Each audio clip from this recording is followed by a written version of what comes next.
Hello food lovers, ఈరోజు అయితే leg piece మంచిగా డీప్ ఫ్రై చేసిన అనమాట. లోపల జ్యూసీగా పైన క్రిస్పీగా సూపర్గా ఉన్నాయి అనమాట. నేనైతే లెగ్ పీస్లను 1 గంట సేపు సాల్ట్ వాటర్లో నానబెట్టుకున్నాను.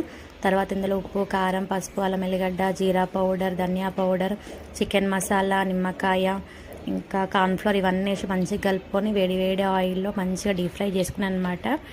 సూపర్గా అంటే సూపర్గా వచ్చినాయి. చూడండి ఎంత మంచిగా అనిపిస్తున్నాయో. చూస్తుంటే కలర్ఫుల్గా ఉన్నది కదా, చూస్తుంటేనే నోట్లో నీళ్ళు ఊరుతున్నాయి. మీకు కూడా నచ్చిందా? నచ్చితే లైక్ చేసుకోండి. అట్లనే చిన్న యూట్యూబర్ని కొంచెం సపోర్ట్ చేయండి. చికెన్ లవర్స్ ఎవరైనా ఉంటే కామెంట్ బాక్స్లో కామెంట్ చేసేయండి.